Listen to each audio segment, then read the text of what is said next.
많은 무리들이 참 왕이신 예수님을 환영하면서 종려 나무 가지를 흔들면서 예수님의 입성을 환영했던 그리고 그 고난을 기억하는 그 종려 주일인데요. 이 종려 주일을 또 고난 주일, 고난 주간이죠. 이번 주간을 한 주간 보내기 위해서 나중에 나갈 때 A3 용지 양면으로 해서 예수님의 고난에 관한 성경 본문 내용을 마태, 마가, 누가, 요한 쫙 이렇게 정리한 표를 드릴 테니까 그걸 가지고 오늘도 한번 읽어보시면 좋을 것 같고, 한번 이번 주간 오늘 들은 말씀을 통해서 또 이 말씀을 프린트물을 가지고 한번 예수님의 고난을 한번 생각해보고 묵상해 볼 수 있었으면 좋겠습니다. 예수님의 고난을 우리가 어떻게 이해하느냐에 따라서 어쩌면 우리의 신앙생활이 달라질 수 있어요. 예수님의 그 고난과 나와 무슨 상관이 있는지. 그래서 그 예수님을 묵상하는 이번 한 주간이 잘 되었으면 좋겠습니다. 그리고 광고가 있는데, 고난주간 특별 새벽 기도회가 내일 저희 본당과 이곳에서 진행이 됩니다. 저희 본당이 꽉 차면 이 자리에도 드리게 되는데, 새벽을 깨우실 수 있는 분들이 계시길 바라고, 또 고난주간 특별 새벽 기도에 함께 참여해서 기도했으면 좋겠습니다. 그래서 내일 새벽도 한번 계산을 해보고 나오는 게 더 낫겠다라는 마음이 드시는 분은 나와서 함께 기도할 수 있었으면 좋겠습니다. 그리고 목장 모임이 오늘부터 진행이 됩니다. 어제 목자 모임을 어제 밤에 했는데 목장별로 시간을 정한 목장이 있어요. 저녁에 오늘 밤 9시 하겠다라는 목장 모여서 줌으로 합니다. 만나지 않고 비대면으로 해서 그렇게 진행을 해주시고, 아직 우리 목장은 아직 몇 시에 오늘 모일지 어떻게 할지 정하지 않았으면 목자와 함께 그렇게 한번 정해서 목장 모임을 가지길 바랍니다. 이것을 알려드리고, 자, 오늘 말씀을 함께 나누겠습니다. 독생자를 주셨으니. 여러분, 우리 신앙의 믿음의 비밀의 중심은 예수님입니다. 예수님. 제가 믿는 분은 예수님이고, 저와 여러분들이 믿는, 예배하는 하나님이 우리에게 보여주신 독생자 아들은 예수님입니다. 그래서 예수님은 믿음의 비밀이요 신앙의 중심과 핵심이 됩니다. 구약의 성취는 예수님을 말미암아 이루어졌죠. 그 성취는 계속 진행되고 있고 앞으로도 진행될 것이며, 마지막 날 종말이 임하는 날이 반드시 성경에 기록된 것처럼 올 텐데, 그때는 예수님께서 구름 타고 이 땅에 오실 것입니다. 모든 지구상의 사람들이 다 볼 수 있을 만큼 볼 수 있게 보이도록 오시는데, 오늘 본문 말씀처럼 그 신앙의 핵심은 예수 그리스도고, 하나님이 우리에게 주신 이름은 예수 그리스도고, 다른 이름을 너희에게 주시지 않고 이 예수 그리스도의 이름을 주셨는데, 하나님이 이 세상을 이처럼 사랑하사 독생자를 주셨으니 독생자를 어떻게 주셨냐라는 것을 우리는 생각해 볼 필요가 있습니다. 그래서 오늘 하나님께서 독생자 예수님을 우리 가운데 어떻게 주셨냐라는 이 짧은 본문이 어떻게 이 땅 가운데 이루어졌는가, 예수님의 이 땅 가운데서 오신 행적 한 8일 정도 됩니다. 어제부터 토요일부터, 오늘은 주일이죠. 오늘은 예수님께서 예루살렘 성에 입성한 2000년 전의 그 내용을 함께 짧게 간략하게 살펴보고 함께 기도하기 원하는데요. 자, 예루살렘이 그 지역적 배경입니다. 배경. 예루살렘 보이시죠? 예루살렘인데요. 예수님께서 3년간 이 지역, 예루살렘 중심 갈릴리, 그 다음에 요단강 밑에 내려오면 사해 있고, 여기 옆에 요단강을 건너면 예루살렘 있고 뭐 있잖아요. 여리고도 있고 있는데, 이 예루살렘 도시에서 예수님께서 하나님의 그 구원의 경륜을 이루기 위한 그 사역을 감당하셨습니다. 이 예루살렘 이름의 뜻이 뭐냐면 이르 샬라임, 이르 도시란 뜻입니다. 도시 샬라임, 샬롬이죠. 평화. 그래서 예루살렘의 뜻을 해석하면 평화의 도시입니다. 평화의 도시. 그런데 평화의 도시라는 이름에 걸맞게 이 지역은 지금 슬픔의 도시죠. 이스라엘과 팔레스타인 사람들이 싸우고 다투고 허구한 날 다툼이 있고 총소리가 있고, 그래서 팔레스타인 아이들이, 저는 2번을 가봤는데요, 팔레스타인 아이 집에 머무니까 아주 흉악한 이 전쟁 사진이나 그런 전쟁 그 그림을 좀 아이가 그려옵니다. 이스라엘 사람들이 팔레스타인 사람의 목에 줄을 메고 개처럼 끌고 다니는 그런 그림. 아무튼 이 도시는 정말 슬픔의 도시예요. 거기에 이 예루살렘 도시가 4개로 나누어졌는데, 기독교인의 지역이 있고, 또 유대인들이 사는 지역이 있고, 아르메니아인이 사는 지역이 있고, 또 하여튼 뭐 한 군데가 더 있는데 4군데로 나눠서 사는 지역도 구분이 되어 있고, 여기 가면은 뭐 분리의 장벽도 있고 다 있습니다. 아무튼 평화의 도시라는 이름이 있는 도시인데, 여기는 슬픔의 도시입니다. 아주 증오가 있고 종교적으로. 자, 그리고 여기 보는 거 뭐예요? 이게 뭔가요? 이게 뭡니까?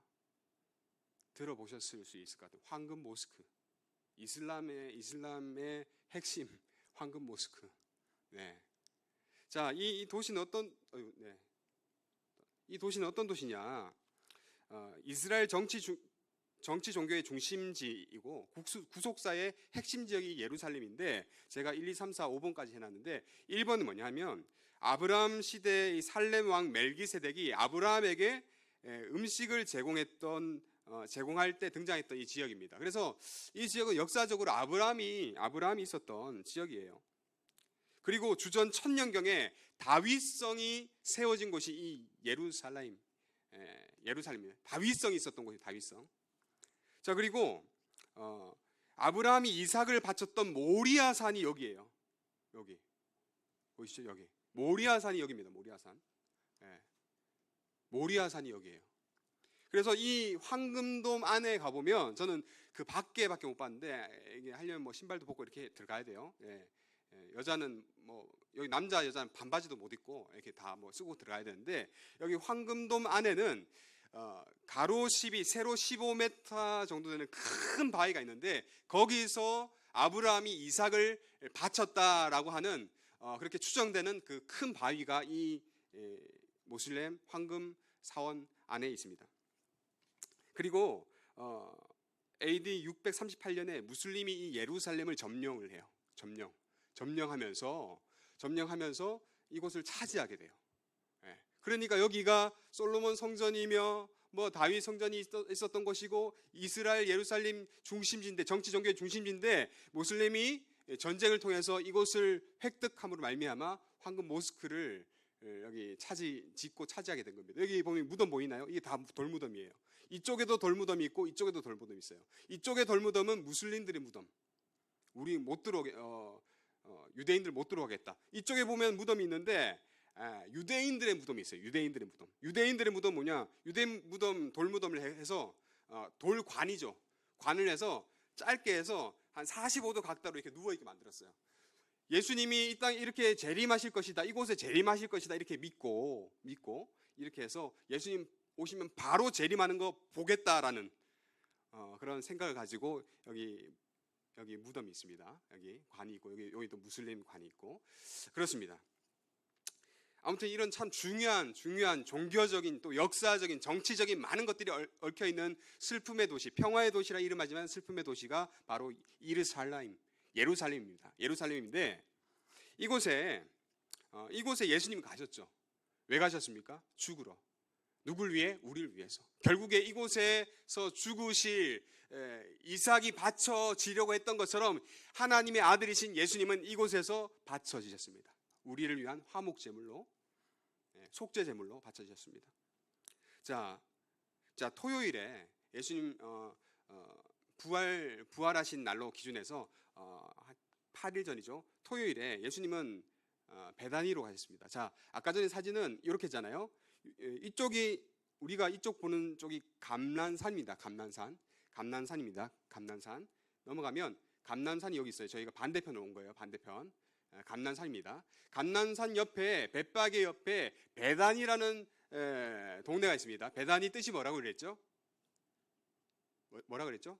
판자촌. 판자촌, 말 그대로 못 사는 동네입니다. 못 사는 사람들이 모여서 이 도시 밖에서 이렇게 살고 있는데, 이곳에서 마리아라는 그 여인이 비싼 향유 300데나리온, 노동자의 1년치 품삯되는 이 비싼 향유를 예수님의 발에 부어서 자신의 머리털로 씻겨 드리는 일이 있습니다. 예수님이 이것을 보고 예수님의 장례를 준비하는 것이다 이렇게 이야기하면서 이 여자의 이름이 널리 알려지게 되리라 이렇게 말씀하시죠. 이 사건을 보고 같이 있던 가룟 유다는 어떻게 이렇게 비싼 향유를 이렇게 쉽게 허비하느냐, 가난한 사람 돕지라고 하지만 예수님은 이 여인을 칭찬하십니다. 예수님께 마음껏 예수님의 장례를 준비하고 예수님을 높인 이 여인을 칭찬하시는 거죠. 이 베다니에서 일어난 일입니다. 자, 그 다음 날 주일입니다. 주일 예수님께서 이렇게 해서 베다니에 있다가 감난산 거쳐서 오시겠죠. 이렇게 오시든가 이렇게 오시겠죠. 오셔서 겟세마네에서 성전, 여기가 동쪽이에요. 동쪽. 구약의 말씀 들으면 동쪽에서 다 서쪽으로 갑니다. 동쪽 문으로 들어가는 것은 왕이 들어가는 문이에요. 그래서 이쪽으로 들어와서 성전에 입성을 하십니다. 성전에 들어오니까 난린 거예요. 많은 무리들이 호산나 찬송하리로다 주의 이름으로 오시는 이 이스라엘 왕이시여 하면서 예수님을 찬양하고 예수님을 왕이라고 표현합니다. 무리의 환영을 받으면서 스가랴 9장 9절의 말씀처럼 나귀를 타시고, 전 나귀도 타봤는데 이거 뒤뚱뒤뚱 무섭습니다. 왜냐하면 말은 몸이 보이잖아요. 나귀는 타면은 뭐 안 보여요. 밑에 이렇게 몸이 있고 무섭습니다. 걷는 것도 좀 불안하고 약할 것 같고, 그래서 나귀를 타고 들어오십니다. 말씀의 성취를 하시면서, 스가랴 9장 9절 말씀을 성취를 하시면서 예수님은 예루살렘의 왕으로 실제로 오신 것이죠. 겸손하신 종으로 오신 예수님의 모습을 보여주십니다. 이 가운데도 예수님은 말씀을 그대로 성취하시는 일들을 행하시면서 오십니다. 주일입니다, 오늘. 자, 그리고 그 다음 날 월요일에 성전 청결, 성전 청소를 하십니다. 어떤 청소? 죄악의 청소, 나쁜 것들 청소, 더러운 것들 청소하시는데, 이 성전에 상권이 있어요. 무슨 상권이 있냐면, 멀리서 오는 사람들 제물을 드리고 제사를 드려야 되잖아요. 그러면은 뭐 비둘기, 뭐 염소, 양이 필요하잖아요. 양 이렇게 제사를 드리는데 여기서 샀어요. 성전 밖에 통곡의 벽이라고 불리는 서쪽 상가에서 여기서 양과 제물을 사서 하나님께 제물을 바쳐서 하나님께 제사를 드립니다. 제사를 드리는데 놀라운 일이 있었는데, 어떤 일이냐면 유대인들이, 이 제사장들이 돈을 좀 받고 비리가 있었던 거예요. 비리가 있는데 어떤 비리냐? 돈을 좀 받고 이 상권을, 여기 있던 거를, 여기를 이방인의 뜰을 내준 것입니다. 이방인의 뜰을 내주면서, 이방인의 뜰은 이방인이지만 하나님을 예배하고자 하는 자들이 모여서 예배드리는데, 그들을 다 쫓아내고 장사하는 그냥 자리도 다 만들어 버린 거예요.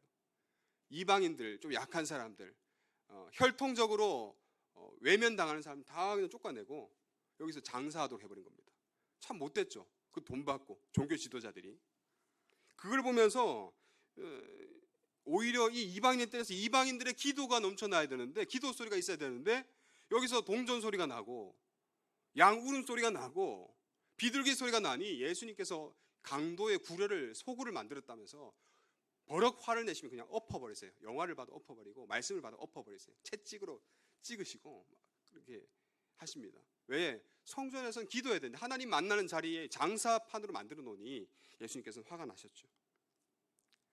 그리고 화요일에는 예수님께서 이 성전 주변에서 여러 가지 일들을 하셨는데, 먼저 열매 맺지 못했던 무화과 나무를 저주하십니다. 여러분, 무화과 나무는 이스라엘을 상징합니다. 열매를 맺지 못하는 무화과 나무는 무슨 뜻일까요? 뭡니까?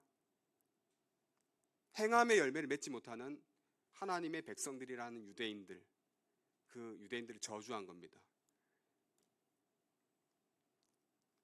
여러분, 하나님의 백성으로 살면서 하나님의 백성의 열매를 맺지 못한 것은 저주와 같습니다. 왜 열매를 못 맺을까요? 영양 공부를 못 받기 때문이죠.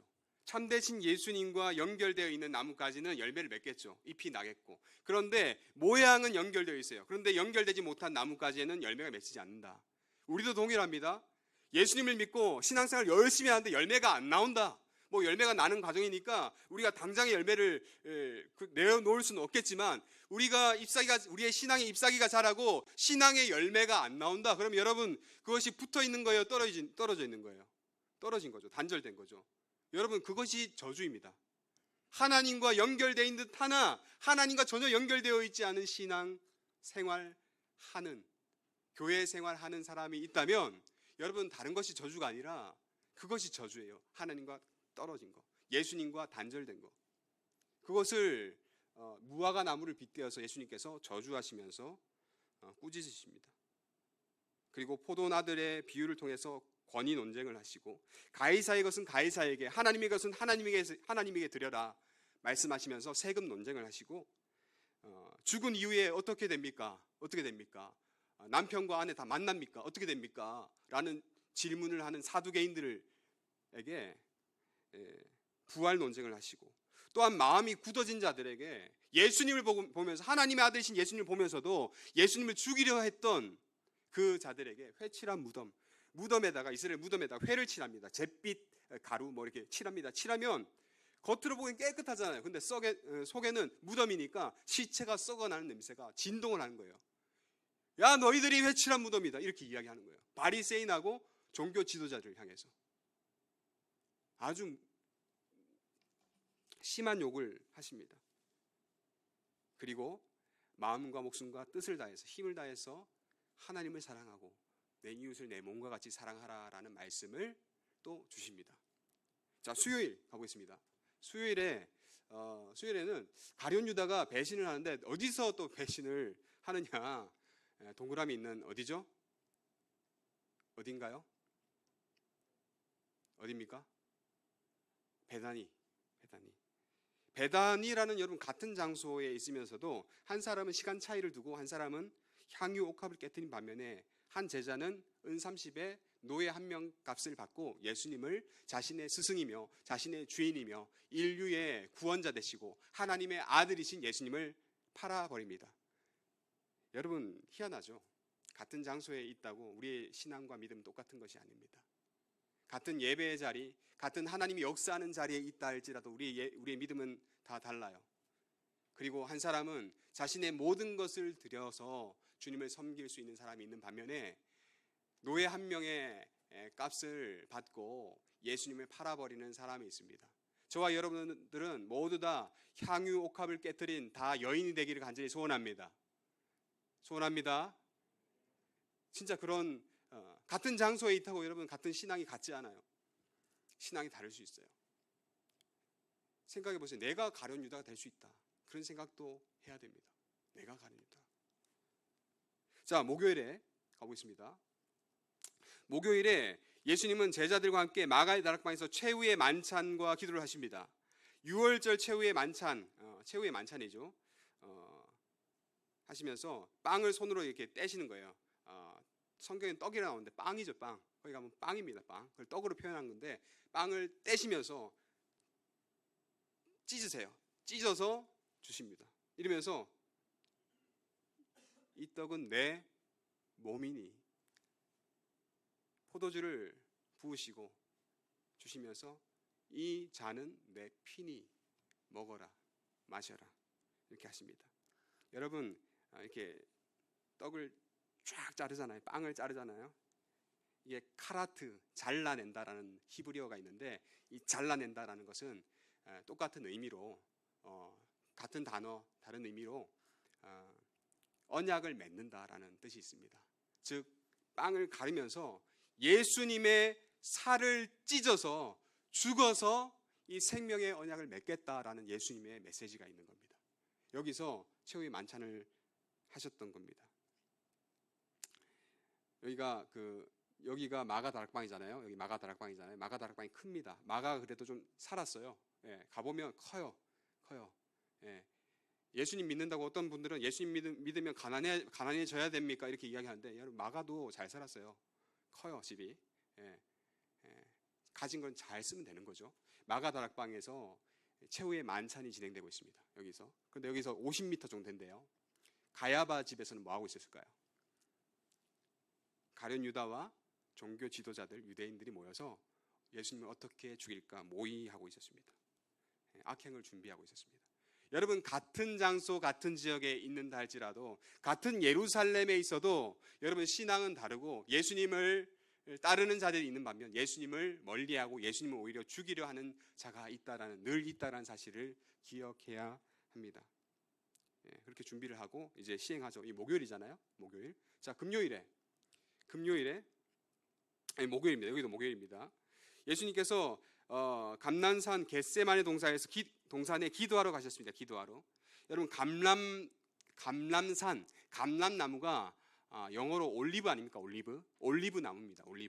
올리브가 나무가 많은 이 감람산, 여기 올라가십니다. 올라가서 겟세마네라는 뜻은 짜낸다라는 뜻이 있대요. 기름 짜는 곳이라는 뜻이 있습니다. 기름 짜는 올리브유를 짜는 그러한 곳에서, 그러한 산 겟세마네 동산에서 예수님은 짜는 듯한, 자신의 모든 진액을 짜는 듯한 기도를 3번 하셨습니다. 하나님, 이 잔 피하면 안 됩니까? 하나님, 이 잔 피하면 안 됩니까? 하나님, 안 죽으면 안 됩니까?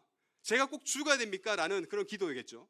그 기도를, 이 잔을 피할 수 없습니까? 기도를 드리는데 마지막에 아버지의 원대로 하겠습니다. 기도합니다. 하나님의 뜻을 기도하면서 자신의 뜻이 아니라 하나님의 뜻을 받아들이고 순종하신 것이죠. 이곳에서 사람들은 올리브유를 만들기 위해서 기름을 짜는 장소로 사용했지만, 예수님은 인류의 죄악의 무게를 담당하기 위해서 자신의 모든 진액을 빼가면서 하나님께 기도하셨던 장소가 기름 짜는 곳 겟세마네 동산입니다. 여기서 혈안증이라고 하죠. 혈안증. 너무 극도의 스트레스가 있을 때 땀방울 가운데 피가 같이 맺혀서 떨어지는 것이 혈안증이라고 합니다. 그런 혈안증까지 웬만한 사람은 경험할 수 없는 것인데, 이러한 경험을 하시면서 간절히 기도하시고 하나님께 자신이 드려질 이 구속사의 이 위대하고 엄중하고도 아주 진지하고도 귀한 일 가운데 기도로 나아가셨다라는 것은 얼마나 우리를 위하여서 십자가 지심을 준비하셨는가라는 것을 보여주고 있습니다.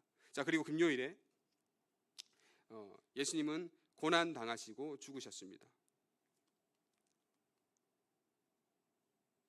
고난 당하시고 죽으셨습니다. 비아 돌로로사라고 해가지고 예수님께서 가신 고난의 길이 뭐 있습니다. 이렇게 갔다가 재판도 받고 이렇게 가면서 십자가를 지시고 이렇게 올라갑니다. 이 골고다인데요. 해골의 곳이라는 가시는데, 예수님께서 이 빌라도의 사형 선고가 내려지고 십자가의 길을 지시며 조롱과 희롱을 당하시며 침뱉음 당하시고 맞으시고 주먹으로 맞으시고 그렇게 걸어가십니다.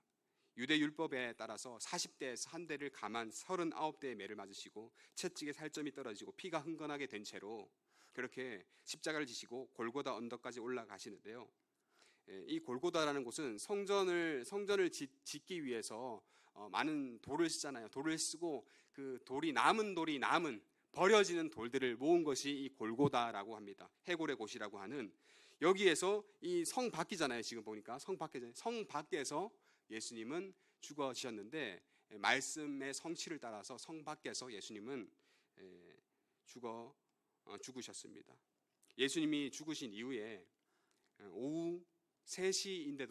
오후 3시인데도 불구하고 날은 어두워져요. 그리고 땅에는 큰 지진이 일어납니다. 그리고 성전의 휘장은 찢어집니다. 갈라져요.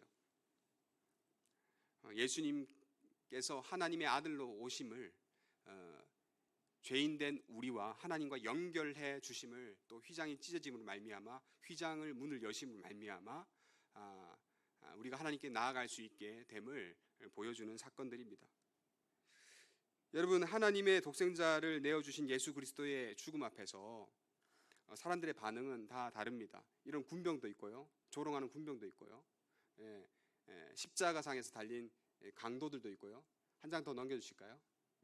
자, 예수님 죽으신 곳을 보면은 여기가 예수님의 죽으신 그 아까 전에 그림과 좀 다르게 이게 과거의 고증이 조금씩 다른데 어느 의견은 이렇게 봅니다. 갈보리 예수님께 십자가 달리신 곳은 아마 여기일 것이다. 그런데 보니까 그것이 오늘 무덤 교회가 있는 그 밑일 것이다. 옛날 지형보다 현재 지형은 더 위에 지어졌습니다. 지어지면서 그래서 예수님의 빈 무덤은 아마 여기 큰 돔이 있는 여기 안에 있을 것이다라고 추정해서 또 이것을 또 기념하고 있는데 예수님께서 이렇게 죽으셨다는 사건이 뭐 의견이 좀 다르긴 합니다. 다르긴 하는데 여러 의견들이 많이 있습니다. 예수님이 죽으신 예수님 앞에 바로 이곳이죠.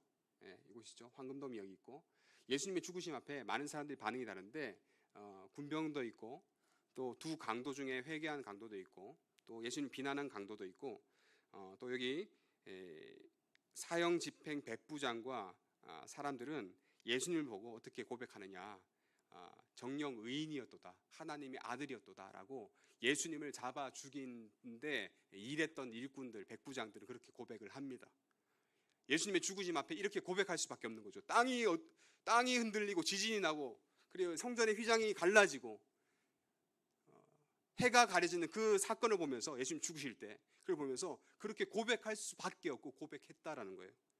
자, 이때가 지나고 예수님을 믿었던 아리마대 요셉이라는 사람이 와서 예수님의 시신을 안치할 무덤을 제공합니다. 그리고 지난번에 보았던 요한복음 3장에 니고데모라는 인물이 나와서 향유를 준비해서 예수님 장례를 또 돕습니다. 숨어 있는 그리스도인 이제 다 드러나서 예수님을 섬긴다라는 거죠. 자, 반대로 제가 가룟 유다에 대해서 계속 한 번씩 이야기하는데 가룟 유다는 이런 상황 가운데 이 사람은 어떻게 되었을까요? 은 30 받고 예수님 팔았어요. 어떻게 되었을까요? 결국에 예수님께서 이렇게 돌아가시고 하나님의 아들이심을 다시 한번 뜨끔하고 놀랬겠죠. 자기가 잘못했구나 라고 깨달았겠죠. 깨달은 뒤에 은 30을 돌려줍니다. 받지는 않겠지만 돌려줘요. 그리고 아겔다마 피밭이라는 절벽에서 목을 메고 죽습니다. 근데 여러 가지 전승을 들어보면 목을 메고 절벽에서 목을 메고 이렇게 죽는데 그 줄이 끊어졌대요. 끊어져서 그 밑에는 흰놈의 골짜기라는 곳으로 떨어졌다라고 합니다. 수십 미터 절벽으로 떨어지면서 사도행전 보니까 배가 터지고 창자가 흘러나와 죽었다라고 성경 기록하고 있습니다. 히브리어는 창자를 사람의 마음으로 비유합니다. 즉 유다는 마음이 터져 죽은 거예요. 예수님을 팔고 또 흰놈의 골짜기라고 이야기하는데 흰놈의 골짜기는 개라는 발음으로 히브리어로 개라고 하고요. 흰놈은 헬라어로 헨나라고 합니다. 그래서 게헨나라는 말을 좀 들어봤을 겁니다. 그래서 헬라어로 지옥을 게헨나라고 합니다. 유다의 영혼은 예수님을 팔고 끝까지 예수님이 회개할 길을 줬는데 회개하지 못하고 예수님을 팔고 영혼은 지옥에 갈 뿐만 아니라 그 육신은 지옥이라고 불렸던 게헨나라는 그 낭떠러지 밑에 그 흰놈의 골짜기에 떨어져 죽게 됩니다. 얼마나 비참합니까? 차라리 나지 않았으면 좋았을 것을 예수님 말씀하시죠. 2000년이 지난 지금 우리가 이 오늘 예수님의 행적을 살펴보면서 예수님의 고난과 죽음 가운데 일어난 사건들을 보면서 백부장이 했던 말, 우리 이 말씀을 한번 읽어보도록 하겠습니다. 같이 한번 읽겠습니다. 시작. 함께 예수를 지키던 자들이 지진과 그 일어난 일들을 보고 심히 두려워하여 이르되 이는 진실로 하나님의 아들이었도다 하더라. 예수님의 죽음 앞에 예수님을 전혀 믿지 않았던 사람도 예수님을 하나님의 아들이라고 고백하는 것을 보면서 예수님을 믿는 저와 여러분, 2000여 년이 지난 지금 예수님의 고난과 묵상, 예수님의 죽으심과 십자가 사건을 묵상하면서 저와 여러분은 이 예수님을 어떻게 받아들이고 믿어야 할까요? 여러 믿음의 정도가 있겠죠. 하지만 원하옵기는 이 백부장보다 우리는 주님을 더 많이 알잖아요. 그 주님을 잘 믿고 예수님을 따를 수 있는 저와 여러분 되기 바랍니다. 이번 한 주간 고난 주간에 있었던 그 본문 말씀이 있는 A3 용지를 여러분에게 드릴 테니까 그 말씀을 보면서 묵상하면서 예수님이 어떤 고난과 조롱을 당하셨냐, 예수님이 무엇이 가장 힘드셨느냐, 이 예수님이 나를 위해 죽으셨는데 나는 이 예수님을 어떻게 믿고 예수님을 어떤 분으로 고백하고 오늘도 믿을 것인가 한번 묵상해보고 고민하는 이번 귀한 한 주가 되기를 바랍니다. 이 시간 다 일어나서 우리 찬양하고 마치도록 하겠습니다. 십자가를 참으신 이란 제목의 우리 찬양을 드리겠습니다.